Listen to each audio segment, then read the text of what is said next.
hard to believe it, but another financial year is behind us and FY24 is in full swing. With the passing of another financial year end, it is cause for reflection on the year that was and to consider what lies ahead. So let's firstly reflect back on the year that was, and for the credit fund, it was a year which saw us pass through many milestones. 9 billion in assets under management, 3,000 financial advisors using our asset management platform, reaching a total of 93,000 investors in our credit funds, our 12-month term account and select investment accounts having their ratings upheld from the preeminent external rating agencies across the country, and the 12-month term account recognised as the fastest growing fund in Australia across all sectors. A wonderful 12 months for the credit fund and for investors, who received a total of 468 million in distributions across the financial year alone. Things weren't as rosy in markets, however. Indeed, we don't have to look back too far to see a banking sector in turmoil. The demise of SVB set off a series of events in March and April which reverberated around markets globally. But it was not the harbinger of volatility or the next GFC as pondered across parts of the mainstream press. What those events did present, however, was yet another real-life stress test of our portfolios and the inbuilt liquidity mechanics of the credit fund.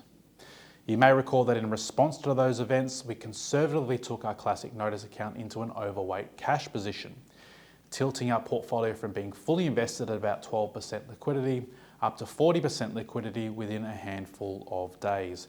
A real-life, real-time demonstration of our liquidity credentials, executed quickly, executed efficiently, and without any interruption to our business, and most importantly, without any interruption to the investment outcomes of our investors. We always keep a close watching eye on markets and of course adjust our portfolio settings accordingly, and with that volatility now behind us, our portfolios are now back to being fully invested. Now looking forward, and certainly one question being asked of our asset class is the performance of borrowers, more specifically borrower arrears. What sets Trobe Financial apart is the rigour of our credit assessment processes and the subsequent quality of our borrowers, with every loan application subject to a hands-on, deep dive review from at least 3 separate fully trained members of our 200-strong credit team prior to approval. All undertaken through the lens of ensuring we are writing loans to the highest quality applicants and reflected in the average credit score of our borrowers, sitting right alongside the big 4 banks and well in excess of non-bank financial institutions. But you can't have the fastest rate hiking cycle in our history without also expecting an increase in arrears.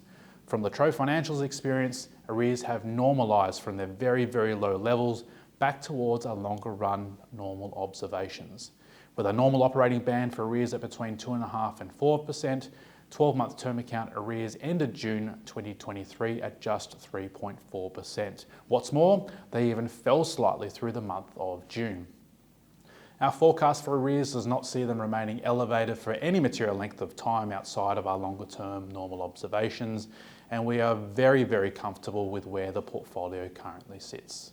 In summary, the new financial year and ongoing events continue to give pause for reflection and review. Looking back, and we passed yet another liquidity management test, we presently sit with portfolio health in excellent order and can demonstrate an asset quality across our portfolio accounts that is continuing to generate low volatility returns for you, our investors.